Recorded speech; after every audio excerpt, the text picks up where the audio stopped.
علامہ محمد انور شاہ کشمیری رحمہ اللہ تعالی دارالدیوبند کے ماتھے کا جھومر ہیں۔ دارالعلوم دیوبند کے گویا آفتاب و ماہتاب ہیں۔ حضرت کا علم، حضرت کا زہد، حضرت کا تقوی، حضرت کی وسعت علمی، تبحر علمی، پھر قوت حافظہ، اللہ اکبر، لاجواب اور بے مثال چیزیں ہیں۔ میں حضرت رحمہ اللہ کی شخصیت پر زیادہ نہیں بول رہا، چونکہ میں نے اعتراضات کے جوابات دینے اور بات کو مکمل کرنا، اس لیے تھوڑے وقت میں بات پوری کرنی ہے۔ مختصر سا میں حضرت کا تعارف آپ کی خدمت میں پیش کرتا ہوں۔ نام و نسب انور شاہ، محمد انور شاہ بن سید محمد معظم شاہ۔ نام و نسب محمد انور شاہ بن سید محمد معظم شاہ۔ ولادت 27 شوال 292 ہجری بمطابق 25 نومبر 1875 عیسوی حضرت علاقہ لولاب کشمیر میں پیدا ہوئے۔ تعلیم: آپ نے ابتدائی تعلیم اپنے والد محترم سید محمد معظم شاہ صاحب سے حاصل کی اور کم عمری ہی میں فارسی کے متعدد رسائل ختم کر لیے۔ پھر دارالعلوم دیوبند تشریف لے گئے اور 1312 ہجری بمطابق 1894 عیسوی میں سند فراغت حاصل کی۔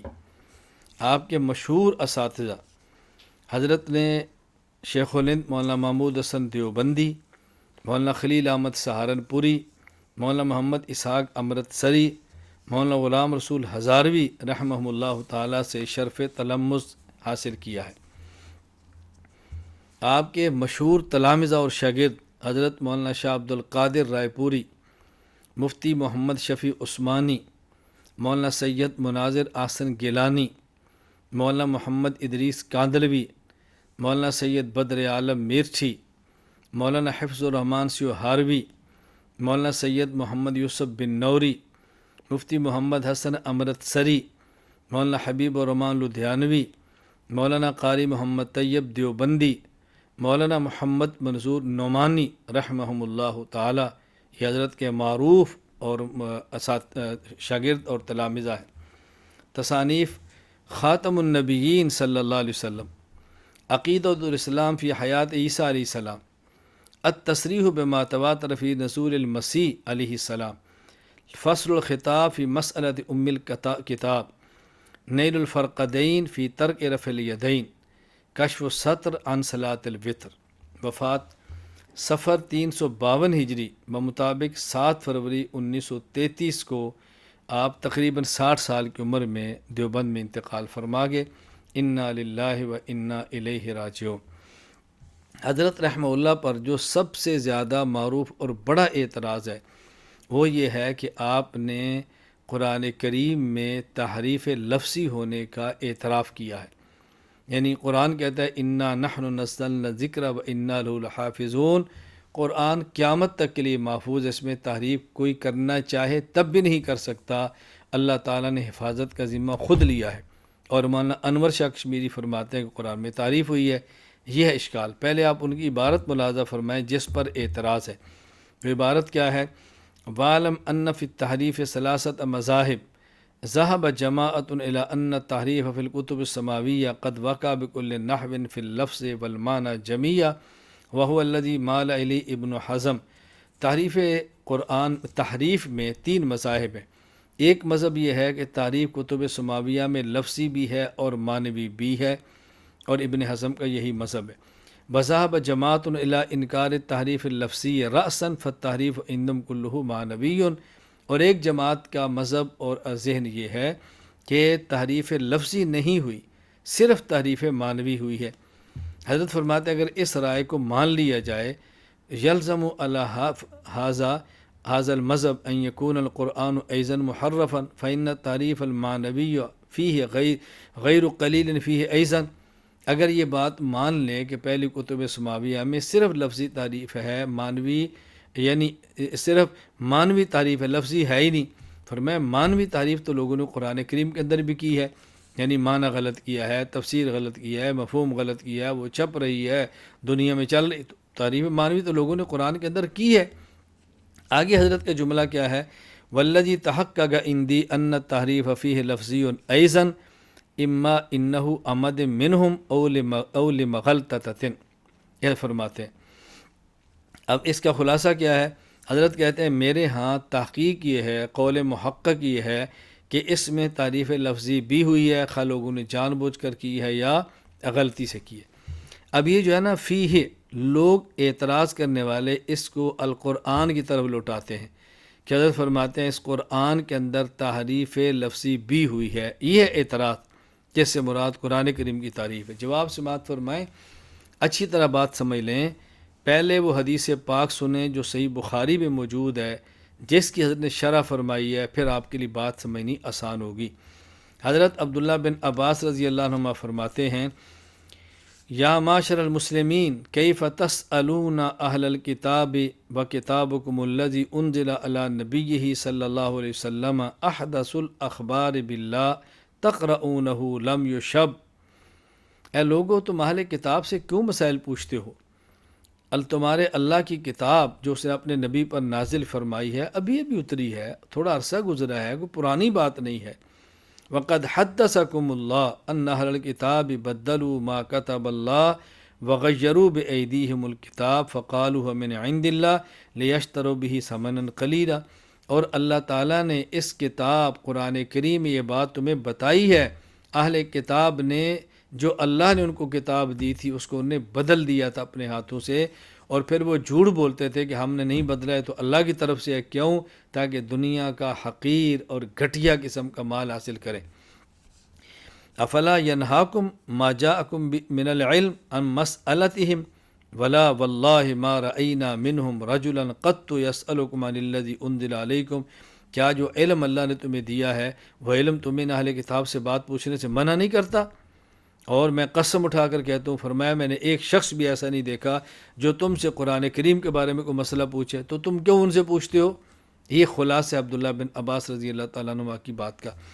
اب اس کے تحت حضرت فرماتے ہیں کہ یہ جو حضرت عبداللہ بن عباس نے فرمایا وَقَدْ حَدَّثَكُمُ اللَّهُ أَنَّ أَهْلَ الْكِتَابِ بَدَّلُوا مَا كَتَبَ اللَّهُ، اللہ تعالیٰ نے تمہیں یہ بات بتائی ہے کہ اہل کتاب نے اللہ کی کتاب کو بدل دیا ہے، اللہ کی کتاب میں تحریف کر دی ہے، بدل دیا، تحریف کر دی ہے۔ بدلو ما کتب اللہ، اس کے اندر تین مذاہب ہیں، یہ فرماتے ہیں اس تحریف میں تین مذاہب۔ ایک مذہب کیا ہے؟ تعریف لفظی بھی ہے، تعریف معنوی بھی ہے، اور دوسرا مذہب کیا ہے کہ تحریف لفظی ہے، تحریف لفظی نہیں، صرف تحریف معنوی ہے۔ حضرت اس دوسرے مذہب کو رد فرما رہے ہیں جن لوگوں نے یہ کہا وَذَهَبَ جَمَاعَةٌ إِلَىٰ إِنْكَارِ التَّحْرِيفِ اللَّفْظِيِّ رَأْسًا فَالتَّحْرِيفُ عِنْدَهُمْ كُلُّهُ مَعْنَوِيٌّ، فرمایا ایک جماعت نے تحریف لفظی کا انکار کیا، ان کے یہاں صرف اور صرف تحریف معنوی ہے۔ حضرت اس کا رد کرتے ہوئے یوں فرماتے ہیں وَالَّذِي تَحَقَّقَ عِنْدِي أَنَّ التَّحْرِيفَ فِيهِ لَفْظِيٌّ أَيْضًا، جو بات میرے ہاں محقق ہے، قول فیصل ہے، تحقیق شدہ ہے، وہ یہ کہ ما کتب اللہ، یہ جو صحیح بخاری میں ما کتب اللہ، عبداللہ بن عباس نے فرمایا وقد حدثکم اللہ ان اہل الکتاب بدلوا ما کتب اللہ، انہوں نے اللہ کی دی ہوئی کتاب کو بدلا۔ یہ جو ما کتب اللہ ہے، فرماتے ہیں میری تحقیق ہے کہ اس کے اندر تحریف لفظی بھی ہے، تحریف لفظی بھی ہے۔ یعنی یہ جو دوسرا مذہب ہے کہ پہلی کتب میں تعریف لفظی نہیں معنوی ہے، فرمایا نہیں، تعریف معنوی بھی ہے، تعریف لفظی بھی ہے۔ حضرت قرآن میں تعریف کی بات نہیں فرما رہے، بلکہ جو عبداللہ بن عباس کے جملے میں بات موجود ہے کہ ان بدلوا ما کتب اللہ، اس کی طرف ہے۔ ما کتب اللہ کے اندر تعریف معنوی بھی ہے، تعریف لفظی بھی ہے، تو تعریف قرآن کی بات نہیں فرما رہے، بلکہ پہلی کتب میں سوابیہ میں تعریف لفظی کی بات فرما رہے ہیں۔ بات کو سمجھنے کی کوشش کرو، یوں حضرت علامہ کشمیری رحمہ اللہ پر اعتراضات کر کے ان کی ذات کو داغدار نہ کرو۔ جو سورج کی طرح منہ کر کے تھوکتا ہے وہ تھوک اس کے چہرے پر پڑتی ہے، سورج کا کچھ بھی نقصان نہیں ہوتا۔ شیخ الاسلام علامہ شبیر احمد عثمانی نور اللہ مرقدہ، حضرت بہت بڑے انسان تھے، دارالعلوم دیوبند کے مایہ ناز استاذ شاگرد تھے، دیوبند کے مایہ ناز استاذ تھے۔ علامہ شبیر احمد عثمانی حضرت شیخ الہند کے شاگرد ہیں، اور علامہ شبیر احمد عثمانی رحمہ اللہ نے کیا کمال کیا ہے، حضرت شیخ الہند نے قرآن کریم کا اردو زبان میں ترجمہ مکمل فرمایا، اور پہلے 2.5 پاروں کا غالباً آپ نے تفسیری حواشی لکھے، جو باقی تھا علامہ کشمیری نے لکھا ہے، اور اس انداز میں لکھا ہے کہ کوئی پڑھنے والا بندہ جس کو یہ نہیں پتہ تکمیل شاگرد نے کی ہے، وہ سمجھے گا شیخ الہند خود لکھ رہے ہیں۔ کیا باکمال انسان تھے، کیا عظیم انسان تھے۔ اور علامہ شبیر احمد عثمانی یہ وہی شخص ہے کہ قائد اعظم محمد علی جناح رحمہ اللہ تعالیٰ نے جب پاکستان بنا تو ابھی جس پاکستان میں ہم ہیں، یہ اس پاکستان کہتے ہیں مغربی پاکستان، بنگلہ مشرقی پاکستان تھا، مشرقی پاکستان کا پرچم علامہ شبیر احمد عثمانی کے ہاتھوں لہرایا، تم لہراؤ، تمہارا حق ہے۔ اور جب قائد اعظم محمد علی جناح رحمہ اللہ کے انتقال کا وقت آیا تو آپ نے وصیت فرمائی کہ میرا جنازہ مولانا شبیر احمد عثمانی پڑھائیں۔ بہت بڑے انسان تھے۔ حضرت رحمہ اللہ کا مختصر تعارف یہ ہے کہ نام و نسب شبیر احمد بن مولانا فضل الرحمن، ولادت 10 محرم 1305 ہجری بمطابق ستمبر 1887 ہندوستان کے ضلع بجنور میں پیدا ہوئے۔ تعلیم 1325 ہجری بمطابق 1908 عیسوی دارالعلوم دیوبند سے سند فراغت حاصل فرمائی۔ مشہور اساتذہ شیخ الہند مولانا محمود حسن دیوبندی، مفتی عزیز الرحمن، حافظ محمد احمد نانوتوی، حکیم محمد حسن، مولانا غلام رسول ہزاروی، مولانا محمد یاسین شیرکوٹی رحمہم اللہ تعالیٰ، یہ آپ کے معروف اساتذہ ہیں۔ مشہور تصنیفات تفسیر عثمانی یعنی شیخ الہند کا جو ترجمہ ہے، اور اس پر 2.5 پارے پر حواشی شیخ الہند کے اگلے حواشین کے تفسیر عثمانی، اعجاز القرآن، فتح الملہم، شرح صحیح مسلم۔ حضرت اس کو مکمل نہیں فرما سکے، انتقال فرما گئے، پھر اس کو مکمل کیا ہے شیخ الاسلام مفتی محمد تقی عثمانی دامت برکاتہم نے تکملہ فتح الملہم کے نام پر۔ عجیب اللہ کی شان ہے کہ استاد شیخ الہند، انہوں نے قرآن کریم کا ترجمہ لکھا، تفسیر شروع کی، مکمل نہ کر سکے، انتقال فرما گئے، تو اس کو مکمل کیا ہے شاگرد علامہ شبیر احمد عثمانی نے۔ اور علامہ شبیر احمد عثمانی اللہ حضرت شیخ الہند کے شاگرد ہیں، تو انہوں نے یعنی صحیح مسلم کی شرح فتح الملہم لکھنی شروع کی، اور مکمل نہ فرما سکے اور دنیا سے رخصت ہو گئے، تو اس کو مکمل کیا ہے حضرت علامہ محمد تقی عثمانی دامت برکاتہم نے تکملہ فتح الملہم کے نام پر۔ وفات، اچھا آپ کی کتاب ہے اسلام کے بنیادی عقائد، العقل و نقل، فضل الباری شرح صحیح بخاری، الشباب، مجموعہ رسائل ثلاثہ۔ وفات 13 دسمبر 1949 ہجری بمطابق 21 صفر 1369 ہجری حضرت دنیا سے رخصت ہوئے۔ انا للہ و انا الیہ راجعون۔ حضرت علامہ شبیر احمد عثمانی رحمہ اللہ پر اعتراض کیا ہے؟ دیکھیں، اہل السنت والجماعت علماء احناف دیوبند کا نظریہ ہے کہ قبر میں مردے کو دفن کر دیا جاتا ہے، اس کے پاس ملائکہ آتے ہیں، اس کو بٹھا دیا جاتا ہے، اس سے سوال کرتے ہیں، یہ جواب دیتا ہے، اس پر نار، اگر یہ کافر ہے تو آگ پیش ہوتی ہے، مسلمان ہے تو جنت پیش ہوتی ہے، اس کے ساتھ یہ معاملات چلتے ہیں۔ اور یہ جو قبر میں پڑا ہوا مردہ ہے، یہ سنتا ہے، روح اور جسم کا آپس میں تعلق ہے، روح بھی سنتی ہے، جسم بھی سنتا ہے۔ اور جب اس کو ظاہر قبر میں آتے ہیں، فرشتے سوال کرتے ہیں، تو سوال ہو رہا ہے روح سے، جسم بھی جواب دے رہا ہے، اور ثواب اور عذاب کا تعلق روح اور جسم دونوں سے ہوتا ہے۔ جب دفن کر کے واپس جاتے ہیں، ان کے واپس چلنے کی آوازیں، جو واپس جانے والوں کی آوازیں سنتا ہے، جسم اور روح دونوں سن رہے ہوتے ہیں۔ یہ نظریہ ہے۔ اعتراض کیا ہے کہ وہ لوگ جو یہ بات کہتے ہیں کہ اس قبر میں روح کا جسم سے کوئی تعلق نہیں، کوئی تعلق نہیں، یہ معاملات صرف روح کے ساتھ ہے، جسم کے ساتھ نہیں ہے، وہ اس پر عبارت پیش کرتے ہیں کہ حضرت شیخ الاسلام علامہ شبیر احمد عثمانی رحمہ اللہ نے قرآن کریم کی آیت انک لا تسمع الموتى ولا تسمع صم الدعاء، اس کے تحت یہ عبارت نقل فرمائی ہے۔ عبارت تو شاہ صاحب کی ہے، موزل قرآن والوں کی، نقل ان نے کیا، کہتے ہیں نقل کی ہے عبارت، اور یہ کہتے ہیں تو نہیں سنانے والا قبر میں پڑے ہوں کو حدیث میں آیا ہے کہ مردوں سے سلام علیک کرو، اور بہت جگہ مردوں کو خطاب کیا ہے۔ اس کی حقیقت یہ ہے کہ مردے کی روح سنتی ہے اور قبر میں پڑا ہے دھڑ وہ نہیں سنتا۔ کہتے ہیں دیکھو یہی بات ہم کہہ رہے ہیں، قبر میں دھڑ ہے روح نہیں ہے، اور معاملات روح کے ساتھ ہیں جسم کے ساتھ نہیں۔ یہی بات تو ہم کہتے ہیں جو علامہ شبیر احمد عثمانی رحمہ اللہ نے کی ہے۔ تو اعتراض کی حقیقت کیا ہے کہ اس عبارت کو علماء دیوبند کے نظریہ کے خلاف پیش کیا جاتا ہے۔ ذرا آپ اس کی وضاحت اچھی طرح سن لیں۔ میں اس جواب کو ایک گفتگو کے انداز میں سناتا ہوں تو بات آپ کو جلدی سمجھ آ جائے گی۔ ایک ایسے ہی شخص سے میری گفتگو ہی، تو انہوں نے حضرت کا یہ قول پیش فرما دیا، حضرت کی تفسیر پیش کر دی، حضرت کا جملہ پیش کیا کہ یہ تفسیر عثمانی علامہ شبیر عثمانی لکھا ہے۔ جو بات ہم کہتے ہیں کہ معاملات روح کے ساتھ ہے جسم کے ساتھ نہیں ہے، قبر میں جسم ہے روح نہیں ہے، روح جسم کا تعلق نہیں ہے، دیکھو یہی بات علامہ شبیر عثمانی فرما رہے ہیں۔ میں نے ان سے کہا ایک عبارت کا مفہوم آپ بیان کریں، اس پر میں اعتراض کرتا ہوں، پھر مفہوم میں بیان کرتا ہوں، اعتراض آپ کریں، بات کھل جائے گی۔ میں نے کہا جو مفہوم آپ نے بیان کیا آپ کا خلاصہ یہ ہے کہ قبر میں پڑا ہے دھڑ، اس سے روح کا تعلق نہیں، وہ نہیں سنتا، روح سنتی ہے، آپ یہی فرمانا چاہ رہے ہیں؟ کہا جی بالکل۔ میں نے کہا میرا سوال یہ ہے، ہم یہاں جس جگہ ان کے کمرے میں گفتگو ہو رہی تھی، میں نے کہا ہم یہاں بیٹھے ہیں، یہاں سے قبرستان کتنے فاصلے پر ہے؟ 3 ایکڑ 4 ایکڑ 5 ایکڑ اتنا ہی ہوگا نا؟ کہا جی ہاں۔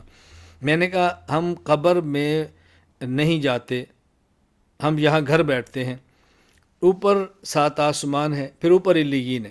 اب بتائیں علیین کا فاصلہ یہاں ہمارے پاس جہاں بیٹھے ہیں اور جہاں قبر میں میت ہے برابر ہے یا فرق ہے؟ کہا جی برابر ہے۔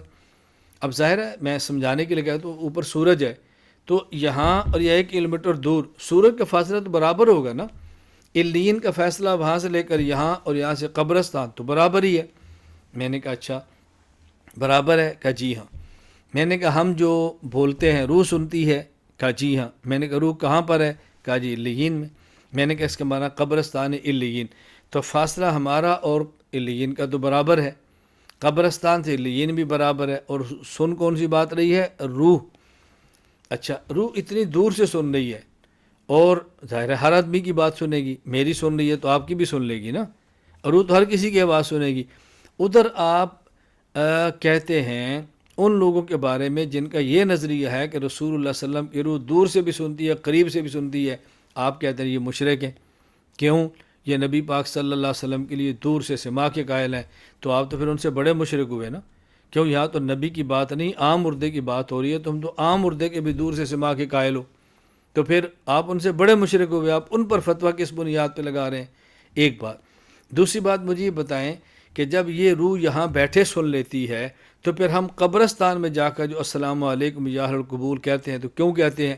کیونکہ علامہ شبیر احمد عثمانی فرما رہے ہیں حدیث میں آیا ہے کہ مردوں سے سلام علیک کرو، اور بہت جگہ مردوں کو خطاب کیا ہے۔ اس کی حقیقت یہ ہے کہ مردے کی روح سنتی ہے اور قبر میں پڑا ہے دڑ وہ نہیں سنتا۔ اچھا جب سنتی روح ہے تو کسی مردے سے علیک سلیک گھر میں بیٹھ کر بھی کیا گیا ہے؟ جب بھی علیک سلیک رسول اللہ صلی اللہ علیہ وسلم نے کیا ہے، صحابہ کرام نے کیا، ہم بھی کرتے ہیں، تو قبر کے پاس جا کر کہتے ہیں نا السلام علیکم یا اہل القبور انتم لا سلف انا انشاء اللہ بکم لاحقون نسأل اللہ لنا ولکم العافیہ یغفر اللہ لنا و ایاکم۔ یہ وہاں کہتے ہیں گھر کہتے ہیں؟ کہتے ہیں جی وہاں کہتے ہیں۔ تو میں نے یہ کہتے ہیں مردوں کو خطاب کیا ہے تو خطاب قبر کے پاس کرتے ہیں یا گھر بیٹھے کرتے ہیں؟ کہا جی قبر کے پاس۔ تو میں نے کہا روح کا تو فاصلہ مساوی ہے علیین کا، روح تو علیین میں ہے، تو پھر یہاں بیٹھ کر علیک صلاح کر لینا، قبرستان بھی کیوں جاتے ہیں؟ یہاں بیٹھ کے منہ اوپر کریں کہ السلام علیکم یا اہل القبور، السلام علیکم یا ابا جی۔ لوگ پوچھے بھی یہ کیا کر رہے ہو؟ کوئی جی روح سنتی ہے جو علیین میں ہے، قبر میں تو کچھ بھی نہیں، وہاں جانے کی کیا ضرورت ہے، تو آپ وہاں کیوں جاتے ہو؟ اس کا ان کے پاس کوئی جواب نہیں تھا۔ میں نے کہا مولانا میں ایک تعبیر پیش کرتا ہوں، میں عبارت پیش کرتا ہوں، میں مفہوم بیان کرتا ہوں، آپ اس پر اعتراض کریں۔ میں کہتا ہوں کہ اہل سنت والجماعت احناف دیوبند کا نظریہ یہ ہے کہ دیکھیں دنیا میں انسان میں جسم اور روح دونوں ہیں، اور براہ راست احوال جسم پر آتے ہیں، بذات جسم پر آتے ہیں، بلا واسطہ جسم پر آتے ہیں، اور جسم کے واسطہ سے جسم کے اندر روح پر آتے ہیں۔ انسان آنکھ سے دیکھتا ہے جو جسم ہے، لذت روح کو بھی محسوس ہوتی ہے۔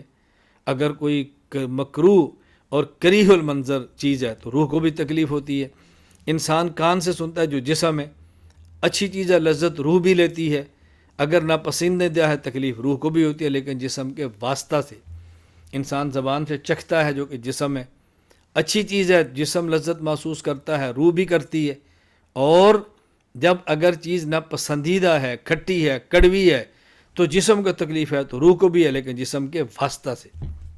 اور موت کے بعد حالات براہ راست روح پر آتے ہیں اور روح کے واسطہ سے جسم پر آتے ہیں۔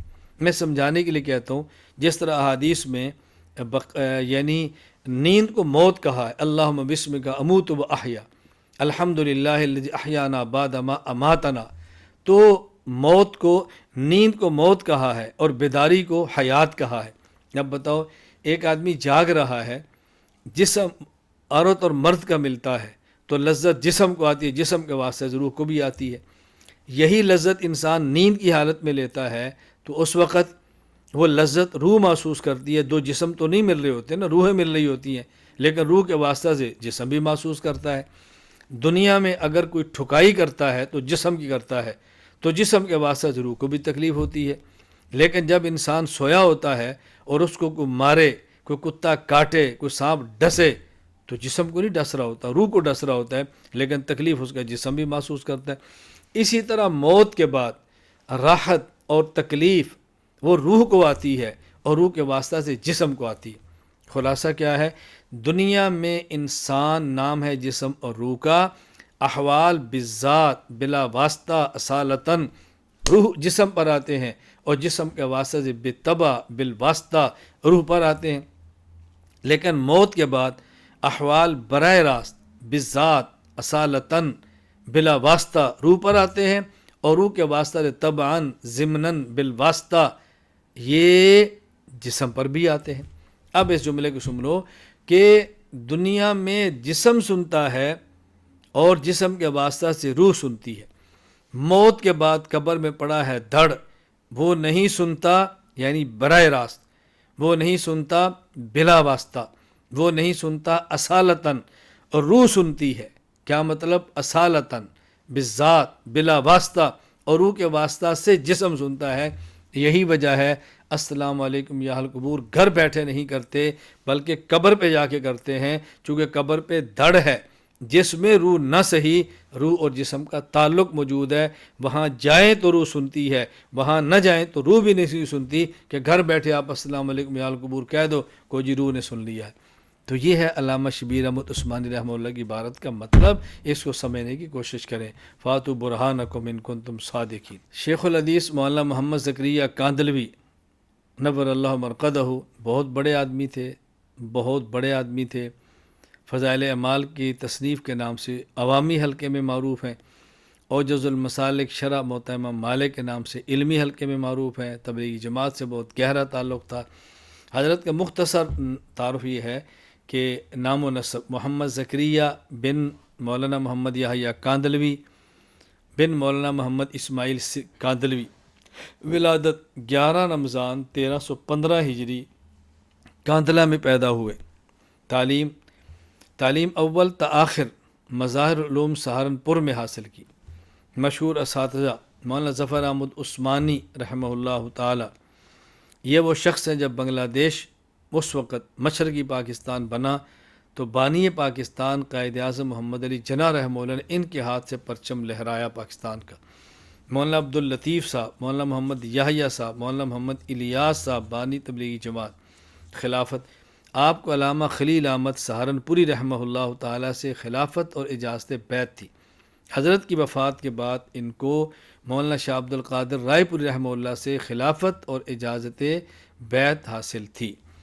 مشہور تصانیف، آپ کی تصانیف تو بہت ہیں، معروف تصانیف میں عرض کرنے لگا ہوں: فضائل اعمال، تاریخ مظاہر، خصائل نبوی شرح شمائل نبوی، اوجز المسالک شرح موطا امام مالک، الاعتدال فی مراتب الرجال، مشائخ تصوف، فتنہ مودودیت، مشرقی کا اسلام، اکابر کا رمضان، مکتوبات تصوف، مظاہر العلوم، تاریخ مشائخ چشت، جماعت تبلیغ پر چند اعتراضات کے جوابات، موت کی یاد، مکتوبات علمیہ، کتب فضائل پر اشکالات اور ان کے جوابات، خوان خلیل، حجت الوداع اور عمرات النبی صلی اللہ علیہ وسلم، اپنی آپ بیتی، داڑھی کا وجوب، شریعت و طریقت کا تلازم، اکابر علماء دیوبند، نسبت و اجازت، اکابر کے معمولات رمضان،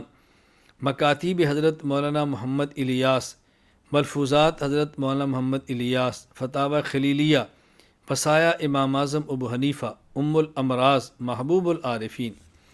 وفات آپ 24 مئی 1982 مدینہ منورہ میں رحلت فرما گئے اور جنت البقیع میں مدفون ہوئے۔ انا للہ و انا الیہ راجعون۔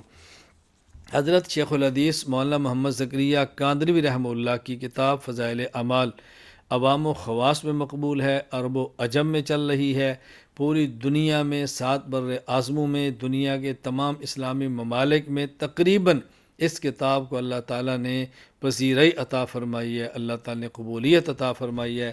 اللہ تعالیٰ حضرت کے درجات کی بلندی کا اس کتاب کو ذریعہ بنا دے۔ اس کتاب پر کچھ اعتراضات کیے ہیں، ان اعتراضات میں سے جو سب سے پہلا اعتراض کیا گیا ہے وہ یہ کہ فضائل اعمال مولانا محمد زکریا کاندلوی صاحب نے اس وقت لکھی ہے جب آپ کا دماغ کام نہیں کرتا تھا، الیاذ باللہ، دماغ کام نہیں کرتا تھا، استغفر اللہ، ایسی حالت میں لکھی، دماغی کام نہیں کرتا تھا تو پھر غلط باتیں تو لکھنی تھی، خرافات تو لکھنی تھی، پھر یہ تو لکھنا تھا، وہ تو لکھنا تھا۔ اگلے آنے والے اعتراضات کی بنیاد اس کو بنایا جاتا ہے کہ جی ان کا دماغ کام نہیں کرتا تھا، اس وقت لکھی ہے، اور اس پر بطور اعتراض کی جو جواب نقل کی جاتی ہے وہ یہ کہ مولانا زکریا رحمہ اللہ فرماتے ہیں سفر 375 ہجری میں ایک مرض کی وجہ سے چند روز کے لیے دماغی کام سے روک دیا گیا، تو مجھے خیال ہوا کہ ان خالی ایام کو اس بابرکت مشغلہ میں گزاروں۔ یا زکریا خود کہہ رہے ہیں تو ظاہر ہے ایسی حالت میں لکھیں گے تو غلطیاں تو ہوں گی نا۔ یہ ہے اس کا خلاصہ اعتراض کے جواب سے سماعت فرمائے۔ پہلی بات یہ سمجھیں کہ فضائل اعمال ایک کتاب نہیں، فضائل اعمال 6 مختلف کتب کا اور رسائل کا مجموعہ ہے، اور حضرت نے یہ 6 رسائل 10 سال کی عمر میں مختلف اوقات میں لکھے ہیں۔ پہلا رسالہ 1348 ہجری میں لکھا ہے فضائل قرآن، اور آخری حکایات صحابہ 1358 ہجری میں لکھا ہے۔ یہ ایک وقت میں مسلسل نہیں لکھے گئے۔ معترض نے یہ سمجھا ہے کہ شاید یہ کہ فضائل اعمال کتاب پوری حضرت شیخ نے اکٹھی بیماری کی حالت میں لکھی، ایسی بات نہیں، اور ان کو غلط فہمی یہاں سے ہوئی ہے کہ جب فضائل اعمال آپ کھولیں گے تو سب سے پہلا جو رسالہ ہے وہ حکایات صحابہ ہے، تو انہوں نے سمجھا چونکہ یہ پہلا ہے، اس کے شروع میں لکھا ہے، لہذا پوری کتاب حضرت نے سارت میں لکھی ہے۔ یہ بالکل غلط فہمی ہے۔ حضرت نے جو رسائل لکھے آپ ان کے سنوار ملاحظہ فرمائیں۔ نمبر 1 فضائل قرآن ذی الحج 1348 ہجری۔ نمبر 2 فضائل رمضان 1349 ہجری۔ نمبر 3 فضائل تبلیغ صفر 1350 ہجری۔ نمبر 4 فضائل نماز محرم 1358 ہجری۔ نمبر 5 فضائل ذکر شوال 1358 ہجری۔ نمبر 6 حکایات صحابہ رضی اللہ عنہم شوال 1358 ہجری۔ تو یہ 6 رسائل ہیں، اور یہ بات حضرت نے صرف حکایات صحابہ کے شروع میں لکھی ہے جو کہ 6 نمبر کی کتاب ہے، لیکن جب ان رسائل کو جمع کیا گیا تو حکایات صحابہ اول میں لگائی گئی تاکہ صحابہ کے واقعات پڑھنے پر عبادات کے اندر رغبت ہو، اور معترض نے سمجھا کہ شاید پوری کتاب ہی بیماری کی حالت میں لکھی ہے، ایک غلط فہمی تھی ہوئی۔ دوسری بات یہ ہے، ایک ہوتا ہے دماغی کام نہ کرنا، ایک ہوتا ہے دماغ کا خراب ہونا، دو باتوں میں کتنا فرق ہے۔ ایک یہ کہ دماغی کام نہ کرنا اور ایک ہے دماغ کا کام نہ کرنا۔ حضرت نے لکھا ہے کہ ڈاکٹروں نے منع کیا کہ میں دماغی کام نہ کروں، اور معترض نے سمجھا کہ حضرت لکھ رہے ہیں کہ میرا دماغ کام نہیں کرتا تھا۔ اب بتاؤ دماغی کام نہ کرنا اور دماغ کا کام نہ کرنا دونوں میں کتنا بڑا فرق ہے۔ میں اگر یہ کہوں کہ اعتراض کرنے والے کا دماغ کام نہیں کرتا تو شاید یہ میری بات بے جا نہ ہو۔ حضرت کا دماغ کام کرتا تھا، لیکن ڈاکٹروں نے دماغی کام سے منع کیا، اور اعتراض کرنے والے کا یوں لگتا ہے کہ دماغ کام نہیں کرتا اور بات سمجھنے کے اندر غلطی لگ گئی۔ بات اچھی طرح سمجھے نا۔ اور حضرت رحمۃ اللہ علیہ کو چونکہ طبیعت میں ذوف تھا، بیماری تھی، تکلیف تھی، تو ڈاکٹر منع کیا کہ آپ دماغی کام نہ کریں۔ مثلا ایک آدمی کی نظر میں کچھ کمزوری ہے، کوئی بوجھ آتا ہے، تو ڈاکٹر کہتے ہیں دماغی کام نہ کرے، اس سے نظر پر بوجھ پڑے گا، اس پر نظر پر بوجھ پڑے گا۔ کوئی اعصابی کمزوری ہے، کبھی دماغی کام نہ کرے، اعصاب مزید کمزور ہوں گے، ایسے ہوتا ہے۔ تو دماغ کا کام نہ کرنا اور ہے، اور دماغی کام نہ کرنا اور ہے۔ حضرت کا دماغ کام کرتا تھا، لیکن ڈاکٹروں نے دماغی کام کرنے سے منع کیا۔ اب دماغی کام کا معنی تحقیق، دلائل، مباحثہ، اور صرف صحابہ کرام کی حکایات کو جمع کرنا، تحقیقی کام تو تھا نہیں، کوئی بڑا علمی کام نہیں تھا جس پر دماغ لڑانے کی ضرورت نہیں تھی۔ تو میں نے فرمایا کہ جب ڈاکٹروں نے دماغی کام سے منع کیا ہے تو میں حکایات صحابہ یہ لکھ لیتا ہوں، آسان کام کر لیتے ہیں، یہ فرمایا۔ اور تیسری بات یہ سمجھیں کہ حضرت کو جو بیماری تھی وہ بیماری کون سی تھی؟ بیماری تھی کون سی؟ دماغی بیماری تو تھی ہی نہیں۔ بیماری کون سی تھی؟ حضرت نے خود آپ بیتی میں اور کتب فضائل و اشکالات ان کے جوابات میں اپنی دونوں کتب میں لکھا ہے دماغ تکلیف کون سی تھی۔ حضرت رحمۃ اللہ علیہ خود فرماتے ہیں کہ وہ بیماری نکسیر کا مرض تھا، نکسیر کا مرض تھا، جس پر ڈاکٹروں نے دماغی کام سے منع کیا، تو کوئی دماغی بیماری تھی بھی نہیں۔ تو حاصل کیا ہے؟ پہلی بات کہ یہ جملہ نے لکھا ہے صرف حکایات صحابہ میں، جو آخری کتاب ہے، پوری کتاب فضائل اعمال کے ساتھ اس کا کوئی تعلق نہیں۔ نمبر دو، حضرت کا دماغ کام کرتا تھا، دماغی کام سے منع کیا، اور معترض سمجھا کہ دماغ کام نہیں کرتا تھا۔ نمبر تین، یہ جو بیماری تھی وہ دماغی نہیں تھی، یہ بیماری بھی نکسیر کا مرض تھا۔ تو یہ تو کوئی اعتراض کی بات نہیں، اس میں کیا اعتراض ہے؟ اللہ تعالیٰ میں سمجھ عطا فرمائے۔ حضرت شیخ الحدیث مولانا محمد زکریا کاندھلوی رحمہ اللہ تعالیٰ پر دوسرا اعتراض یہ ہے کہ آپ نے فضائل اعمال حکایات صحابہ میں دو واقعات لکھے ہیں، اور ان دونوں واقعات میں تضاد ہے، ایک جگہ کچھ لکھتے ہیں، ایک جگہ کچھ لکھتے ہیں۔ فضائل اعمال تو تضادات کا مجموعہ ہے۔ کوئی اعتراض کیا؟ ذرا سماعت فرما لیں۔ حضرت نے ایک واقعہ لکھا، حضرت حنظلہ رضی اللہ تعالیٰ عنہ کو نفاق کا ڈر، اور یہ فضائل اعمال میں موجود ہے حکایات صحابہ میں۔ میں اس کا خلاصہ نقل کر دیتا ہوں، خلاصہ چلیں میں عبارت پڑھ کے سناتا ہوں تاکہ بات مکمل ہو جائے۔ حضرت حنظلہ رضی اللہ تعالیٰ عنہ کہتے ہیں کہ ایک مرتبہ ہم لوگ حضور صلی اللہ علیہ وسلم کے مجلس میں تھے، حضور اقدس صلی اللہ علیہ وسلم نے واعظ فرمایا، جس سے قلوب نرم ہو گئے، آنکھوں سے آنسو بہنے لگے، اور یہ حقیقت ہمیں ظاہر ہو گئی۔ حضور صلی اللہ علیہ وسلم کے مجلس سے اٹھ کر میں گھر آیا، بیوی بچے پاس آ گئے، اور کچھ دنیا کا تذکرہ شروع ہو گیا، اور بچوں کے ساتھ ہنسنا بولنا، بیوی کے ساتھ مذاق شروع ہو گیا، اور وہ حالت جاتی رہی جو حضور صلی اللہ علیہ وسلم کے مجلس میں تھی۔ دفعتاً خیال آیا کہ میں پہلے کس حال میں تھا اور اب کیا ہو گیا۔ میں نے اپنے دل میں کہا تو منافق ہو گیا، کہ ظاہر میں حضور اقدس صلی اللہ علیہ وسلم کے سامنے تو وہ حال تھا، اور اب گھر میں آ کر یہ حالت ہو گئی۔ میں اس پر افسوس اور رنج کرتا ہوا اور یہ کہتا ہوا گھر سے نکلا کہ حنظلہ تو منافق ہو گیا۔ سامنے سے ابو بکر صدیق رضی اللہ عنہ تشریف لا رہے تھے۔ میں نے ان سے عرض کیا کہ حنظلہ تو منافق ہو گیا۔ وہ یہ سن کر فرمانے لگے کہ سبحان اللہ، کیا کہہ رہے ہو؟ ہرگز نہیں۔ میں نے صورت بیان کی کہ ہم لوگ جب حضور صلی اللہ علیہ وسلم کی خدمت میں ہوتے ہیں، حضور صلی اللہ علیہ وسلم دوزخ اور جنت کا ذکر فرماتے ہیں، تو ہم لوگ ایسے ہو جاتے ہیں گویا وہ دونوں ہمارے سامنے ہیں، اور جب حضور صلی اللہ علیہ وسلم کے پاس سے آ جاتے ہیں تو بیوی بچوں اور جائیداد وغیرہ کے دھندوں میں پھنس کر اس کو بھول جاتے ہیں۔ حضرت ابو بکر صدیق رضی اللہ عنہ نے فرمایا کہ یہ بات تو ہم کو بھی پیش آتی ہے، اس لیے دونوں حضور صلی اللہ علیہ وسلم کی خدمت میں حاضر ہوئے، اور جا کر حنظلہ رضی اللہ عنہ سے عرض کیا کہ یا رسول اللہ، میں تو منافق ہو گیا۔ حضور صلی اللہ علیہ وسلم فرمایا کیا بات ہوئی؟ حنظلہ رضی اللہ عنہ نے عرض کیا کہ جب ہم لوگ آپ صلی اللہ علیہ وسلم کی خدمت میں حاضر ہوتے ہیں اور آپ صلی اللہ علیہ وسلم جنت اور دوزخ کا ذکر فرماتے ہیں، تب تو ہم ایسے ہو جاتے ہیں کہ گویا وہ ہمارے سامنے ہیں، لیکن جب خدمت اقدس سے چلے جاتے ہیں تو جا کر بیوی بچوں اور گھر بار کے دندوں میں لگ کر بھول جاتے ہیں۔ حضور صلی اللہ علیہ وسلم نے ارشاد فرمایا کہ اس ذات کی قسم جس کے قبضہ میں میری جان ہے، اگر تمہارا ہر وقت وہی حال ہے جیسا میرے سامنے ہوتا ہے تو فرشتے تم سے بستروں پر اور راستوں میں مصافحہ کرنے لگیں۔ اب اس واقعے سے کیا پتہ چلا؟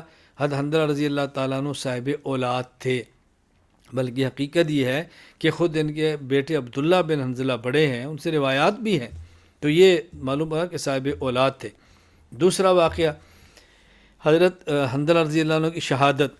غزوہ احد میں حضرت حنظلہ رضی اللہ عنہ اول سے شریک نہیں تھے۔ کہتے ہیں کہ ان کی نئی شادی ہوئی تھی، بیوی سے ہم بستر تھے، اس کے بعد غسل کی تیاری کر رہے تھے اور غسل کرنے کے لیے بیٹھ بھی گئے تھے، سر کو دھو رہے تھے کہ ایک دم مسلمانوں کی شکست کی آواز کان میں پڑی، جس سے تاب نہ لا سکے۔ اسی حالت میں تلوار ہاتھ میں لی اور لڑائی کے میدان کی طرف بڑھتے چلے گئے اور کفار پہ حملہ کیا اور برابر بڑھتے چلے گئے کہ اسی حالت میں شہید ہو گئے۔ اب اس واقعے سے کیا پتہ چلا کہ شادی کی پہلی رات گزاری اور جہاد میں گئے اور شہید ہو گئے، آپ کی اولاد تھی ہی نہیں۔ تو دو واقعے، ایک واقعہ کہ ان کی اولاد ہے اور ایک واقعہ اولاد نہیں ہے، تو حضرت نے فضائل اعمال میں دو متضاد واقعات پیش کیے۔ جواب، یہ اعتراض در حقیقت جہالت اور کم علمی کی وجہ سے ہے۔ اس کی وجہ، حنظلہ رضی اللہ تعالیٰ عنہ نام کے دو صحابہ الگ الگ ہیں۔ ایک ہے حنظلہ بن ربیع رضی اللہ عنہ جو کاتب وحی تھے، جو صاحب اولاد تھے، جن کا واقعہ ابھی ذکر ہوا، واقعہ نمبر 1، کہ جن نے اپنے اوپر نفاق کے ڈر کا اظہار کیا۔ دوسرا جو حضرت حنظلہ ہیں، حنظلہ بن مالک، جن کو فرشتوں نے غسل دیا، واقعہ نمبر 2 میں یہی مراد ہے، انہیں غسیل الملائکہ کہتے ہیں، جو شادی کے بعد شہید ہو گئے اور صاحب اولاد نہیں تھے۔ اور یہ بات مرقات المفاتیح شرح مشکات المصابیح میں موجود ہے، الاصابہ فی تمییز صحابہ ابن حجر اسقلانی نے لکھی ہے، اور یعنی حنظلہ بن مالک غسیل الملائکہ کا ذکر کیا ہے، اور اسی طرح الاصابہ فی تمییز صحابہ میں حنظلہ بن ربیع کاتب وحی کا ذکر کیا ہے۔ خیر، خلاصہ یہ ہے کہ وہ حنظلہ جو صاحب اولاد تھے وہ حنظلہ بن ربیع کاتب وحی تھے، اور وہ حنظلہ جو فوراً شہید ہو گئے صاحب اولاد نہیں تھے، یہ حنظلہ بن مالک تھے، غسیل الملائکہ تھے۔ تو کوئی اعتراض نہیں، ایک واقعہ اور حنظلہ کا ہے اور دوسرا واقعہ دوسرے حنظلہ کا ہے رضی اللہ تعالی عنہما۔